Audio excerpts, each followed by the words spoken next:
explanation. This meeting is being recorded. Yes, I want to bring it on Shabbat to the rabbi. This meeting is being recorded. All right. Okay. So, as you can tell, I've chosen a background that is apropos to this week's Torah portion. It is a courthouse. Now, why a courthouse? Because this week is Parshat Mishpatim. Mishpatim means the law, statutes, rules, etc., the legal system.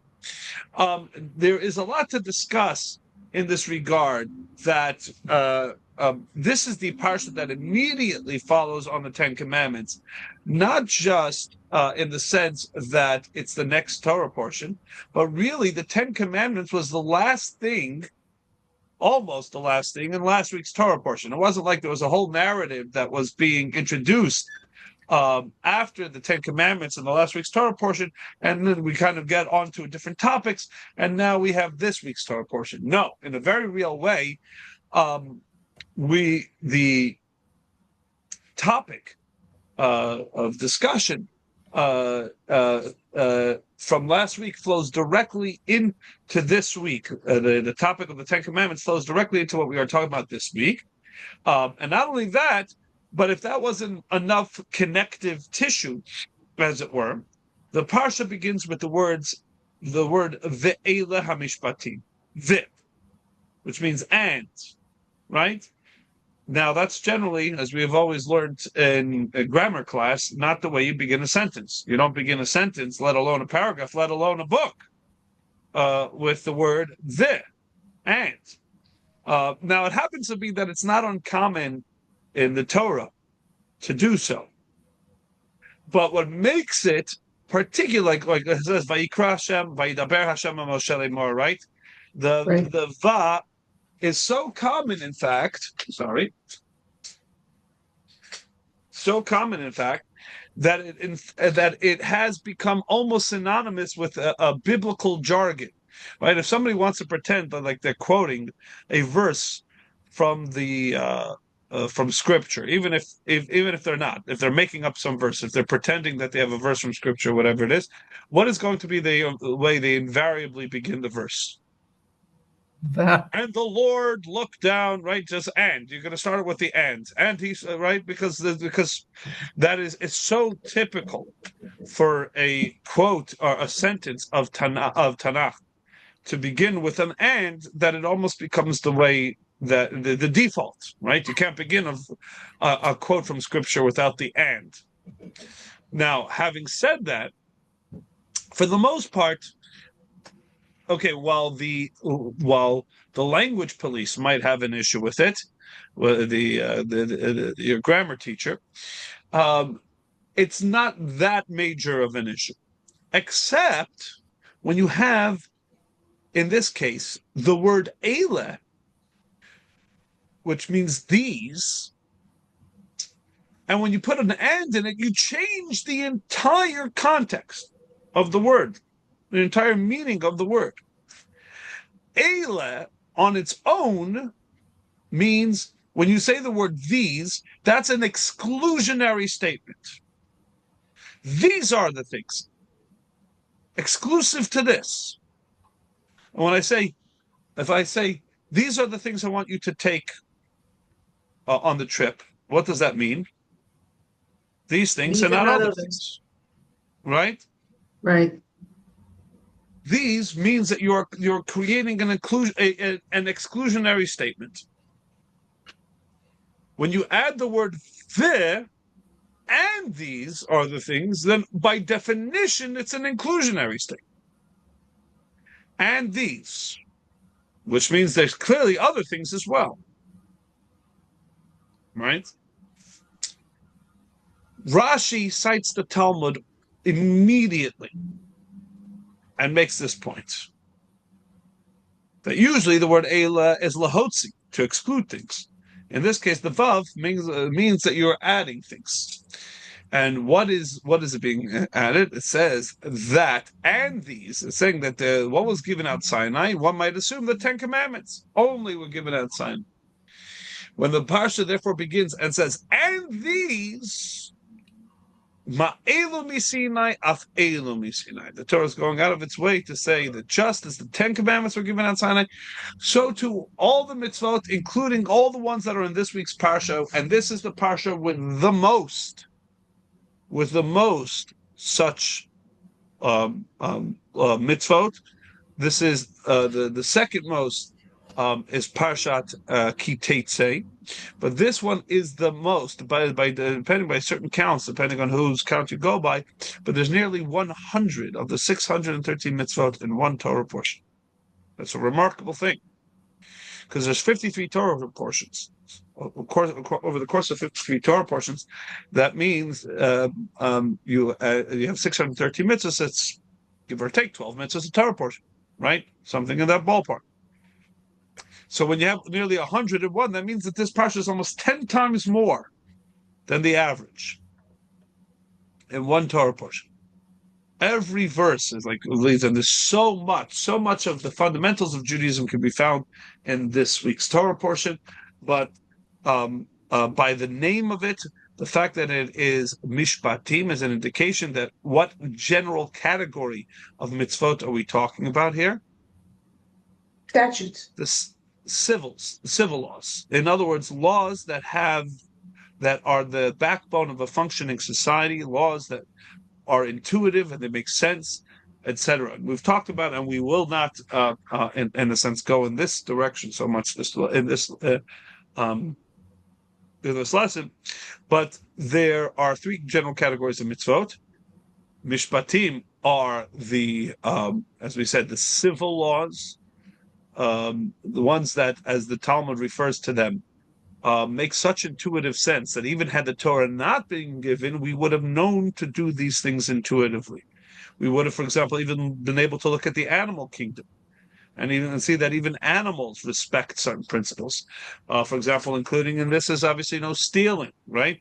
And we see that a ant colony, right, a namala, as the Talmud says, has a general healthy understanding that you don't just steal, right? From one person to another. Everybody has what they have, their apportionment, etc., and you behave, as it were, right? And we would have learned the laws of modesty from a cat.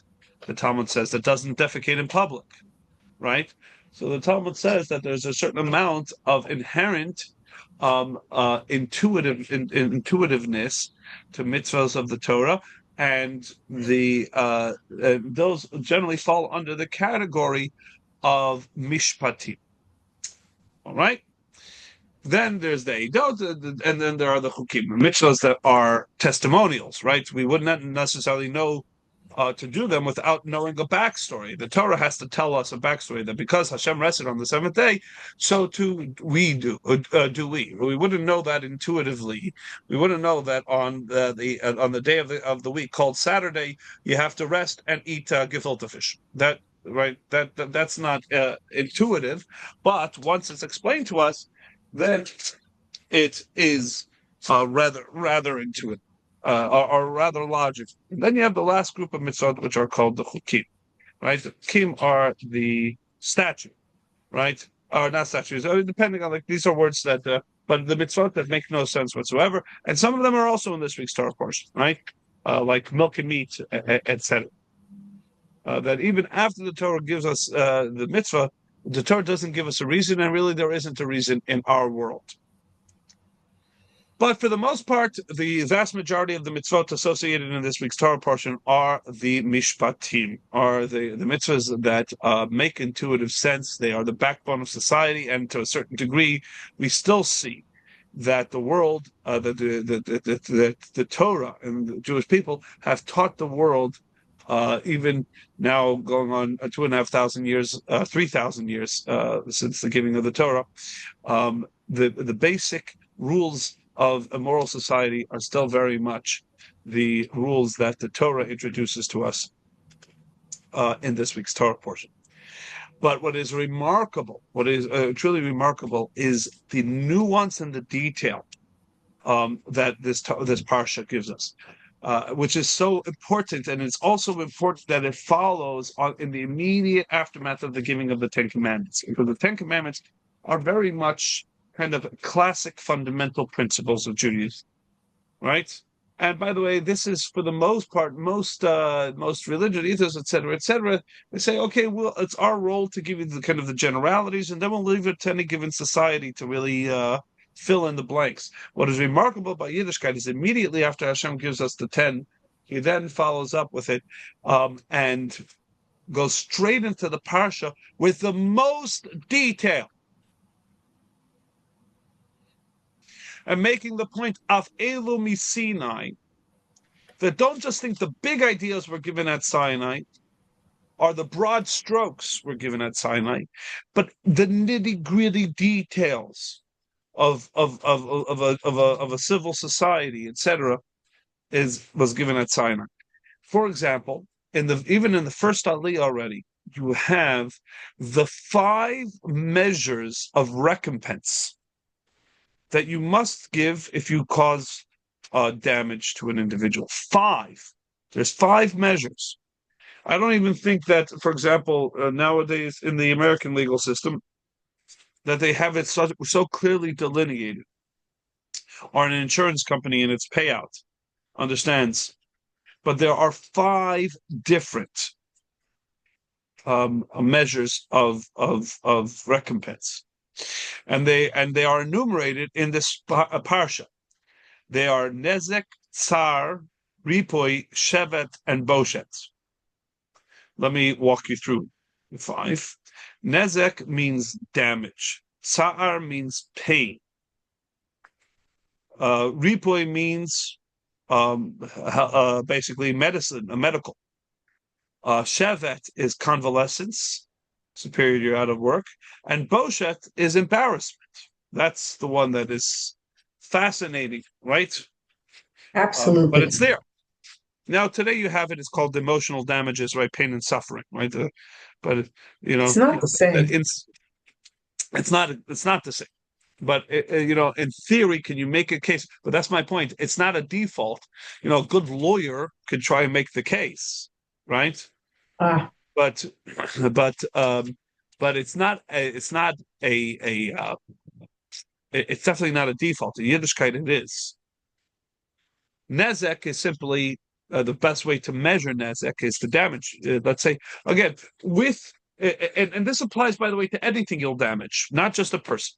If you'll damage somebody's pot or pan, right? But certain ones of these obviously don't apply in those kind of cases. You destroy somebody's pan, you're not going to be paying embarrassment and pain and suffering, right? To the pan, right? You're not going to say, let's evaluate how much pain the pan went through as it was being shattered, or what have you. But let's take a person, which in a sense could cover the gamut, and use the example that the Talmud itself uses, which is somebody cuts somebody's hand off. Right, something happens, and you do it deliberately. So there isn't a discussion about whether, let's say, it's proven in the court that this was done deliberately, and so now this individual, the perpetrator, has to pay the victim, and we're creating the dollar amount. First thing first is we evaluate nezek, damages, and purely damages. Which is why what we do is, how much was this person worth on the market with 2 hands, and how much is he worth in the market now with 1 hand? Right? This able-bodied individual would have been worth, X number. Now he's missing a hand. How much is he worth? That delta is nezek. So fair market value with a hand, fair market value without a hand. Then you get tsar, and tsar is a very fascinating thing. Tsar is entirely subjective. It's pain. People have various different pain thresholds and pain tolerances, etc., etc. How do you put a dollar amount on pain? And again, this is not the damages. And this is not the convalescence or medical bills. This is pain. How do you evaluate pain? And in this, again, the Talmud is fascinatingly brilliant and intuitive. Here's how you do it. You turn to this individual and you say, look, you're going to have to lose the hand. But there are 2 procedures. One is what this person did. He chopped it off with a knife, let's say, or a cleaver, right? And the other one would be a painless process. We would use some sort of potion that would cause the hand to fall off, let's say, and it wouldn't hurt. But obviously, but it's far more expensive. And the question to this person would be, how much would you be willing to pay? Or in the case, more importantly, how much would you be willing? What would be the dollar amount too much that you would be willing to go through the pain to not have to pay that amount? Boom, there's the dollar amount. Let's say the person will say, look, if the painless procedure would have costed me $20,000, then I would go through the pain of just having it lopped off. Right? That would be too much, right? So we find out what that number is, and voila, there it is. Right? So that's how the Talmud says you can create a calculation to assess the dollar value for this person's subjective pain. Ripui is doctor bills. That's also pretty straightforward. Shevet is while this person's out of work. By the way, in this is different than nezek, and in American law you have this concept. This is not like, well, now I'm never going to be able to work in the same place again. Yeah, that's, but you'll be able to take on another job. That all factors back into nezek, into the first thing, into damages. This is shevet. Means it took you 3 or 4 weeks to get, to what they call in American law. There is what they call permanent partial disability, which is what nezek is. From now on, you are permanently affected with a partial disability. And what they call temporary full disability, right? Which is that for 4 weeks you're completely can't work at all. So temporary full disability is what shevet is, okay? And then boshet.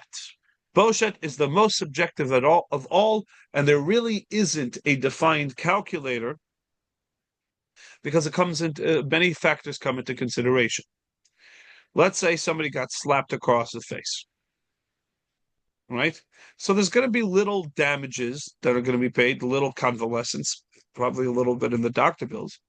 But if you are a very respectable person and you got slapped across the face in public, right?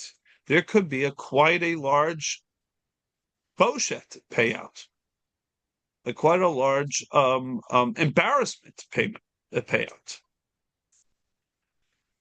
Now it's interesting because in this is entirely going to be the evaluation of the court. The court gets to define this amount, and they'll be taking many factors into consideration. What was done to you, where it was done to you, how much the actual act will, or rather the effect of the embarrassment of this perpetuate, right? Like you could say, an act that doesn't leave a scar or a mark, right, will, it'll last as long as the gossip, right, about it lasts. But once the gossip dissipates, then there's no continued embarrassment from this. But then, so a slap would be whatever that event, however, it would perpetuate for however long that the damages, as it were, of embarrassment lasts as long as the gossip about it lasts. But if I do something that, God forbid, you poke somebody's eye out, they spend the whole rest of their life dealing with that embarrassment. And so that's a whole different ballgame. Now, also take into consideration. It's interesting, isn't it? Go ahead, Paula. Thank you. It's interesting that we're defining the parameters of a law based on gossip, which is a terrible thing. We're using this terrible thing that we should all stop doing to define how this works. It's very interesting. Well, yes, but also you definitely shouldn't be lopping off somebody's hand, right? In other words, a lot of what is going to be included in this week's parsha is a very realization that the people are going to be bad actors. They're going to be stealing. They're going to be lying about stealing. They're going to be gossiping. So a lot of this parsha is a recognition that even after God just gave the Ten Commandments, there's a recognition that human beings are going to be human beings, and we need to regulate that rather than just say we hold everybody to a very high standard and we aspire to it, and therefore we're not even going to address misbehavior. Or it's beneath us in this moment of great inspiration of coming from the Ten Commandments, and everybody's at the foot of the mountain, and just a Nasav and Ishma that we're going to engage. No, right here, straight, and that's a little bit of the point that I wanted to make. Is that it is remarkable how the Torah can go from the greatest spiritual moment that ever occurred to talking about theft and lying and damages and gossip, etc. Because the Torah lo bashamayim, the Torah is not given for angels. It was given to us down here. Yes, Juliana. Actually, I think it seems to me that what is involved here is libel, because it isn't the case that just gossip is okay, because in chapter 23, after all, it says you must not carry false rumors. You shall not join hands with the guilty to act as a malicious witness.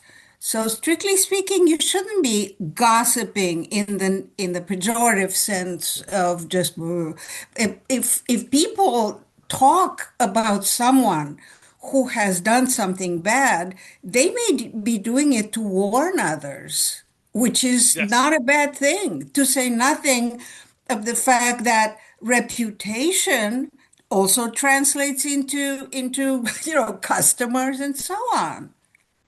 Sure. No, without a doubt. In fact, and believe it or not, that it's also discussed in this week's Torah portion. The need to rebuke or to channel, et cetera, because ultimately, as you said, the Torah could remain, let's call it high-minded, right, or falsely high-minded.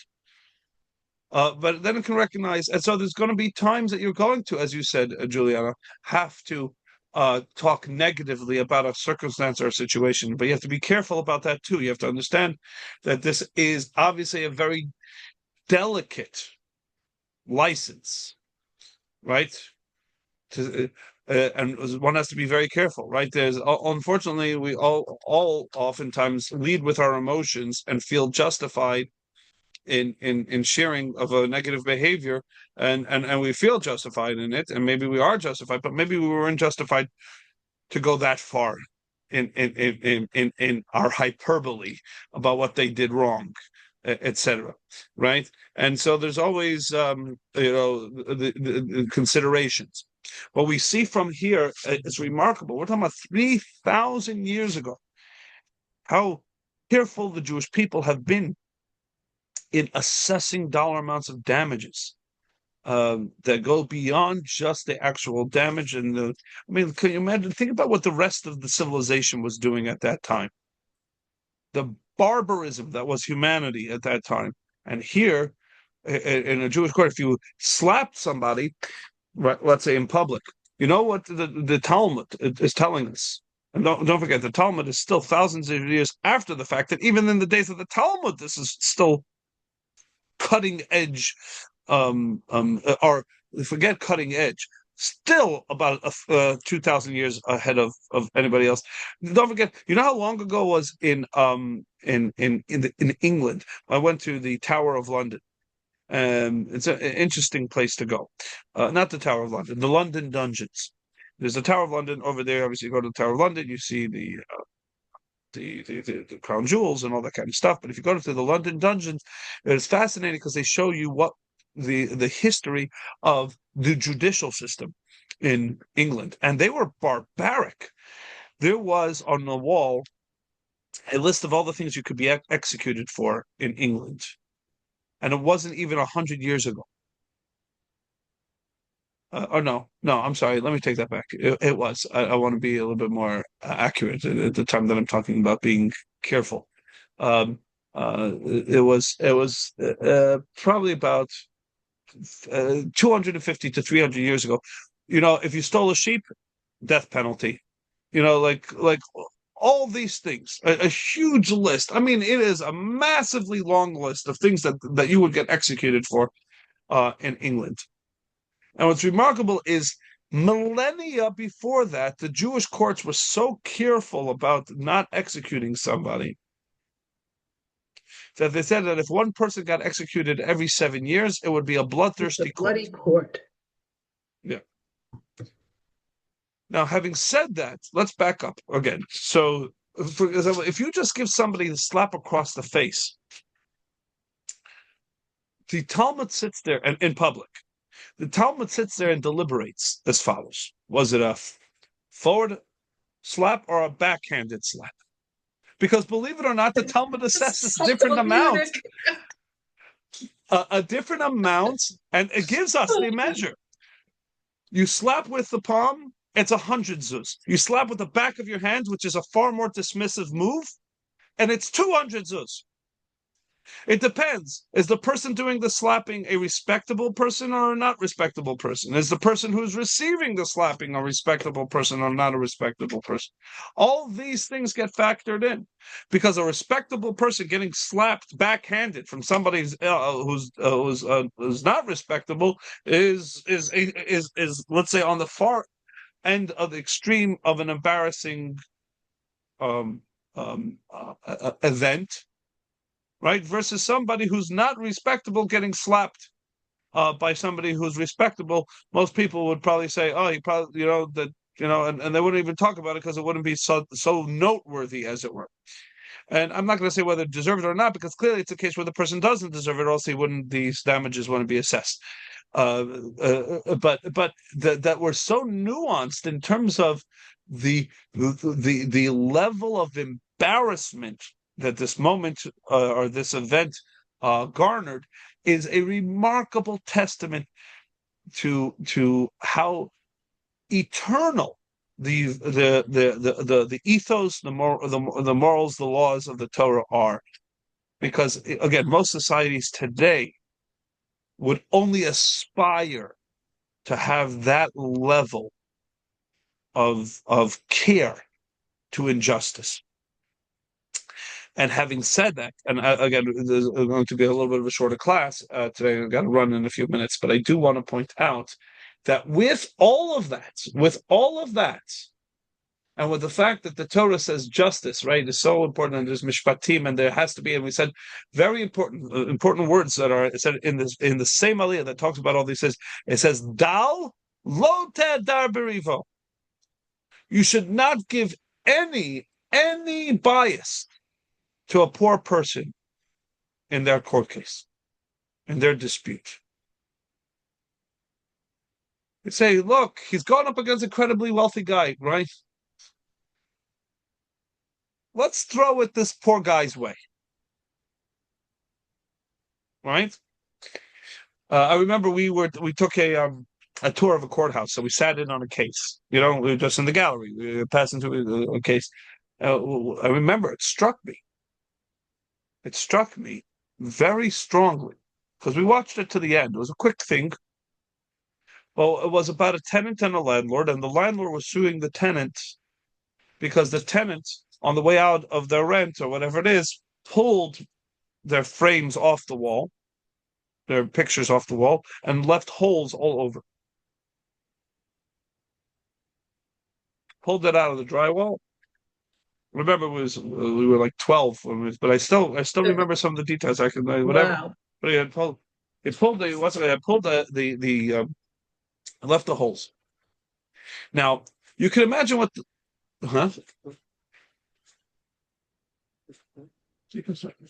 So you can imagine that that what the landlord was dressed, nice, suit, tie, wealthy, and he's showing up to court. So in the meantime, this renter was clearly dressed as best as he could. It was a slacks and and a button-down shirt, but it was like, careful, a button-down shirt. So it was definitely you can tell that this was there was two different tax brackets on display in this courtroom. and the judge would not give the tenant an inch. I don't mean to say by that he was being unfair and he was being biased towards it, but my heart wanted him to be biased towards the tenant. Give this man a break. Because the break means that he just shouldn't have to pay for the drywall bills. This is the landlord. It's not like the tenant was trying to get something out from the landlord. The tenant was just trying to be able to carry on with his life without having to pay, extra fees or whatever it is. And the landlord,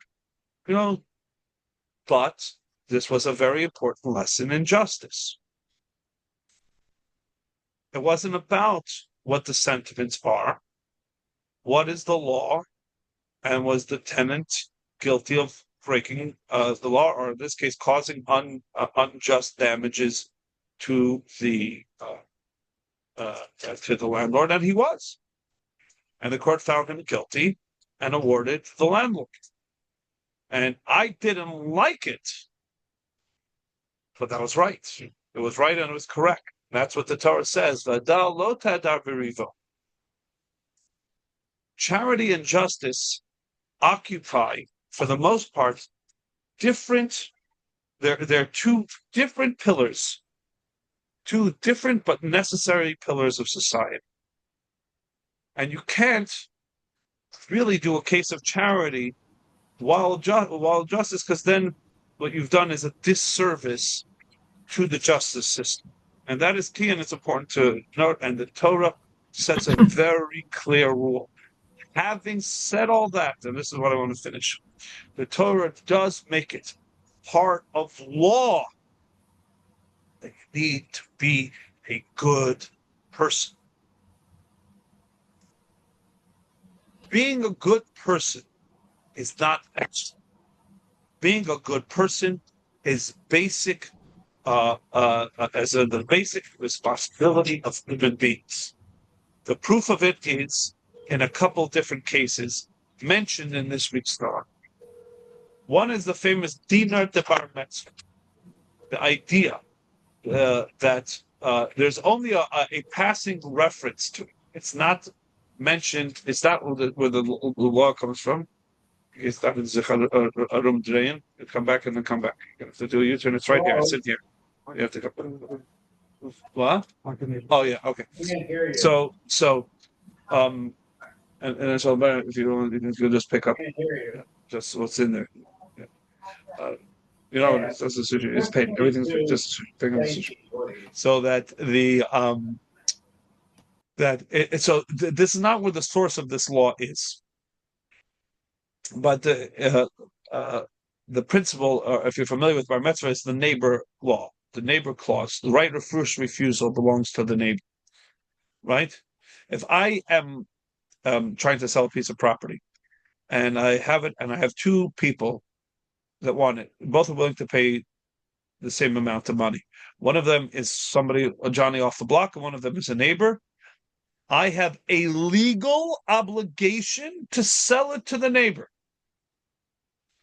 because they stand to benefit intangibly but definitively more from this property than the person off the block. Because to have adjoining properties is far more beneficial than to have just a property somewhere out over there. And as such, the Talmud says you have a legal obligation to facilitate that. Now, again, if there's other factors included in this calculation, like I want to give it, like this person that I'm selling it to, or whatever it is a dear friend, and I will give it to him at a discount because I want him to have it, etc., etc. So it's not just a fair sale, as it were, a fair, neutral sale. Or there was some factors, depending on what the people are planning on using it for. But if all things are equal, then I have an obligation, to the point, by the way, where if the sale goes through with the guy off the block, the one who is the neighbor can nullify the sale. The sale could be nullified by invoking this clause. Now, what is this clause predicated on? Simply and purely that Yiddishkeit demands of us to do that which is nice and good. The quote is, Vasita hatov v'hayashar, not just that which is straight, but that which is good. And that is a mandate.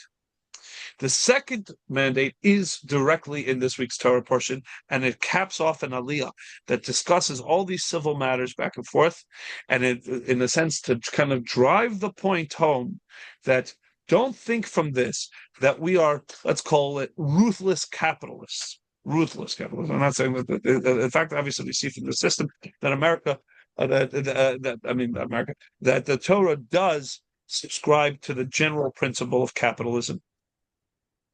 But with all of that, the Talmud says as follows, or not, the Torah says.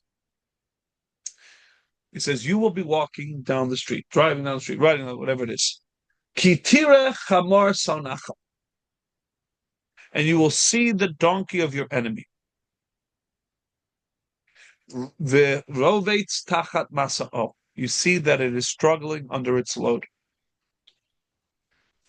And the Talmud, the Torah asks a what's it called question, a rhetorical question. V'chadalta me'azov lo. Will you hold back from helping him? Azov tazov imo. No, you must help. You must go out of your way to do that which is good, because to do that which is good ultimately is to do that which is just. And you have an obligation to do it. Right? No other society has that. No other society demands of you to be a good person. They can hope that you are. They can even expect, but they can't demand.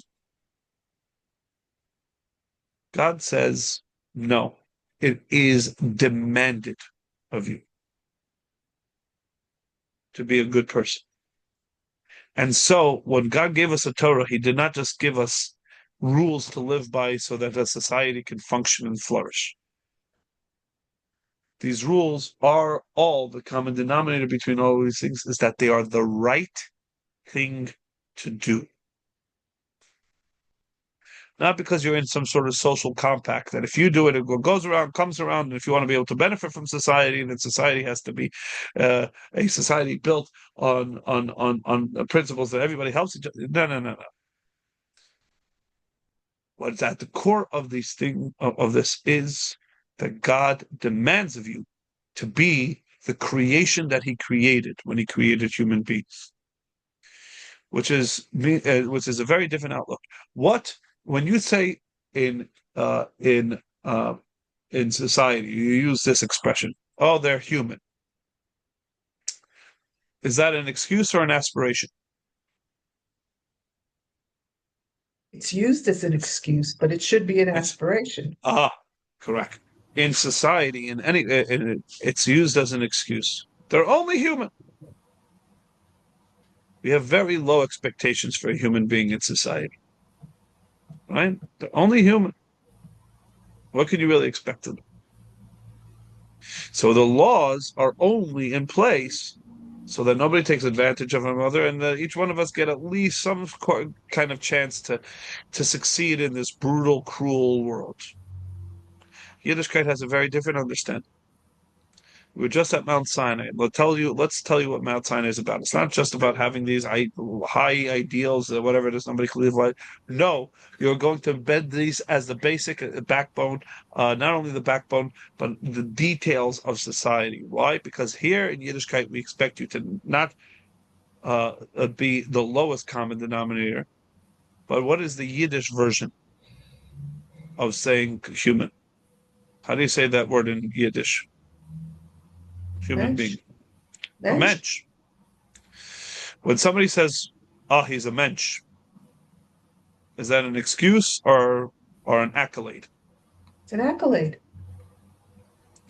Because in Yiddishkeit, to be a human is to be something special that has the potential to be really good.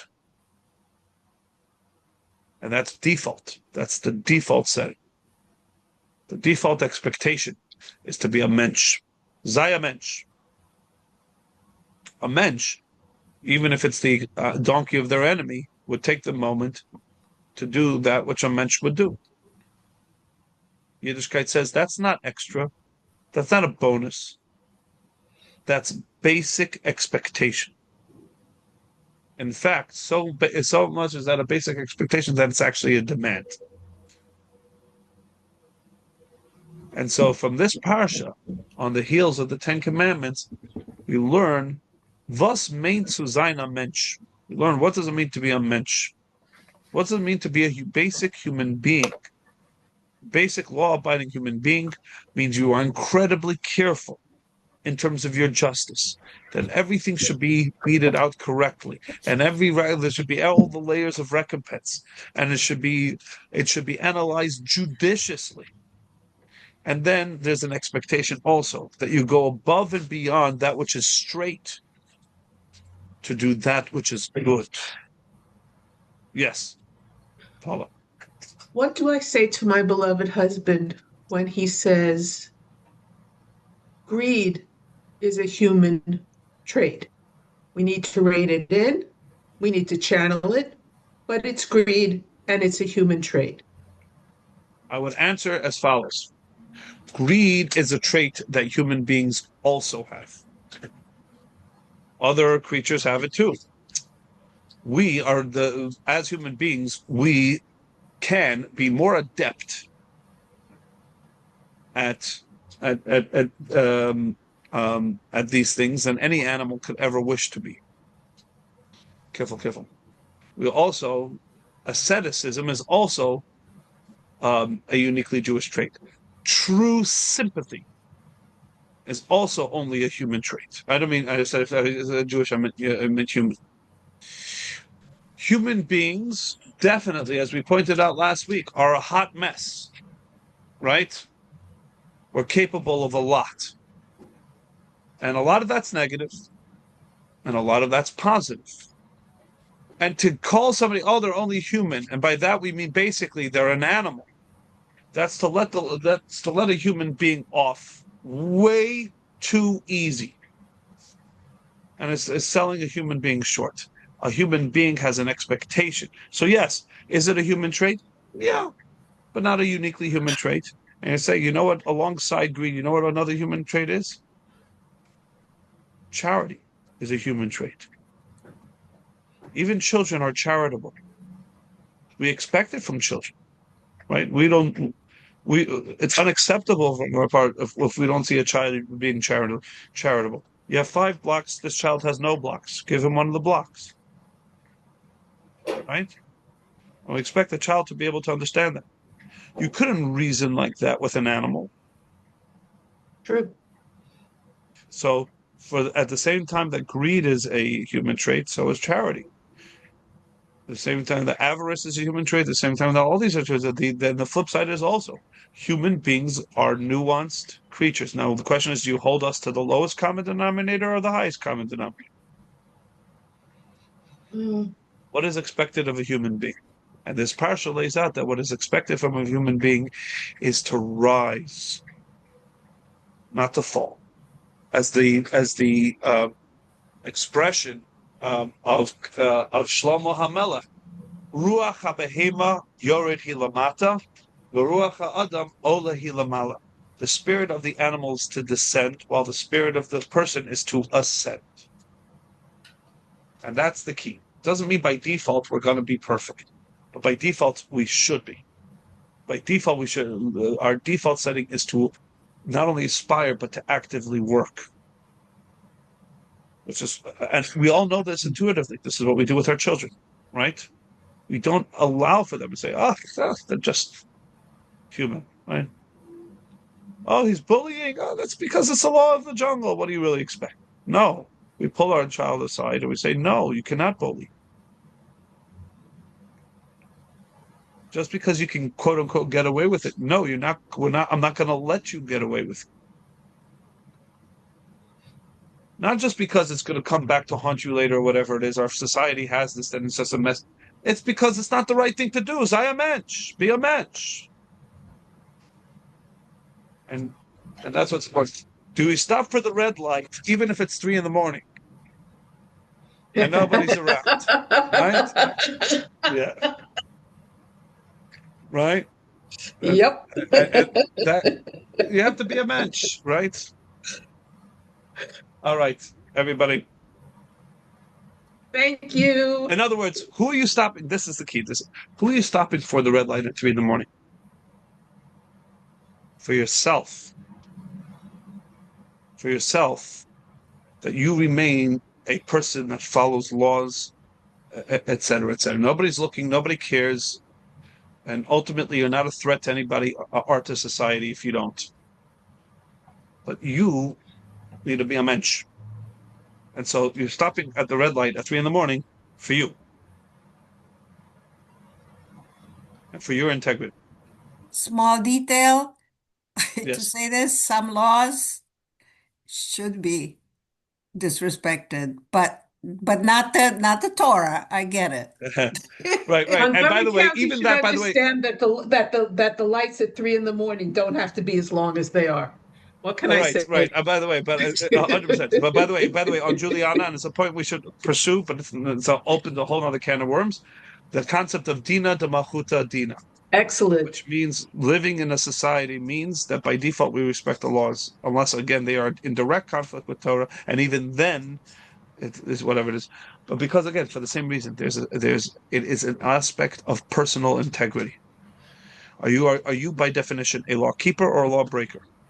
Right? And so there is a principle of dina de dina, even if it is a society like the Roman, where it comes to Talmud talks about at length, it's the Roman society. Obviously, that just finished destroying our temple and invading, and the only reason we're keeping the laws is because they conquered our lands, right? But that's one of the differences. Like you see in the Arabs, it's like their attitude is all this is like let's throw off all the laws, cause chaos, cause terrorism, and Yiddishkeit says no. As a by default, we're law keepers. We're not law breakers. We're order upholders rather than chaos bringers. All right, more on that. We'll go on, but to wish everybody a good Shabbos. Good Shabbos. Thank you, Rabbi. Lovely class. All the best, everybody. Thank you.